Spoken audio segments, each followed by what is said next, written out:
কে mic বাজাচ্ছে ওইদিকে? মারা গেছে? আচ্ছা, এদিকে দেখেন, ওয়াজ করছি মৃত্যুর, ওদিকে মৃত্যুর খবর অলরেডি চলে আসছে। এটাই হচ্ছে জীবন। একটা মুহূর্তে কোনো ভরসা নাই যুবক ভাইরা, ঠিক কিনা বলো? এক যুবক আমার মাহফিলে ওয়াজ শুনতে আসছে, ইউটিউবার, সে ইউটিউব ইউজ করে, তো ভিডিও করেছে আমার মাহফিলে। রাত 12টার পরে মাহফিল থেকে ব্যাক করছিল বাসায়। রাস্তার ঠিক মাঝখানে যখন সে পৌঁছাইছে বাসায় যাওয়ার জন্য, এটা হচ্ছে মেইন রোড, এটা হচ্ছে গলি। যখন সে গলি দিয়ে উঠবে মেইন রোডে, বামে সে টার্ন নিবে বাসায় যাওয়ার জন্য। তো যখন সে বামে যাবে, ঠিক পেছন থেকে একটা বিশাল বড় ট্রাক এসে এমন জোরে একটা ধাক্কা দিয়েছে, এক ধাক্কায় যুবক ছিটকে পড়েছে। তার পুরো দেহে এমন ভাবে কেটে গেছে, তার দেহে আর কিছু বাকি নাই।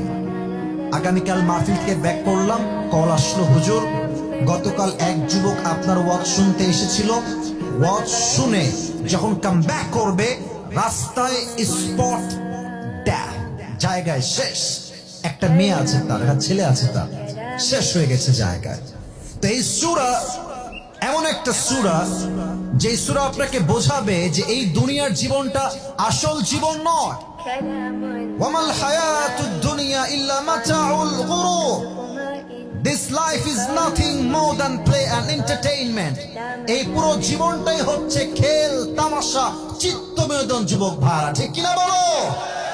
এই সূরা আপনাকে বোঝাবে যে আপনার দুনিয়াতে আসাটা চিরস্থায়ী নয়। তবে হ্যাঁ, এই সূরাটা আল্লাহ তাআলা শুরু করেছেন একটা অভিযোগ দিয়ে। তোমরা এখনো মারামারি করছো? চুপ করে বসো, আর কোনো কথা বলো না, অনেক কষ্ট হচ্ছে কথা বলতে। এই সূরা আল্লাহ তাআলা শুরু করেছেন একটা অভিযোগ দিয়ে। অভিযোগটা কি? আল্লাহ তাআলা বলছেন, আলহাকুমুত তাকাসুর, desire to having a lot distracted you, অতিরিক্ত চাহিদা তোমাদের সবাইকে আল্লাহর আখিরাত থেকে গাফেল করে দিয়েছে। এই লাহুবুন শব্দের অর্থ হচ্ছে এমন একটি বিষয় যেটা আপনাকে গুরুত্বপূর্ণ কাজ থেকে দূরে সরিয়ে গুরুত্বহীন কাজে ব্যস্ত রাখে।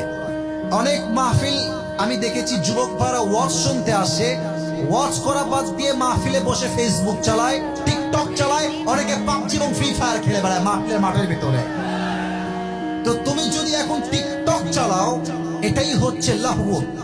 তোমার জন্য উচিত ছিল তাফসীর শোনা, কিন্তু লাহবুন তোমাকে এমন একটা কাজে ব্যস্ত রেখেছে, তুমি আসল কাজ বাদ দিয়ে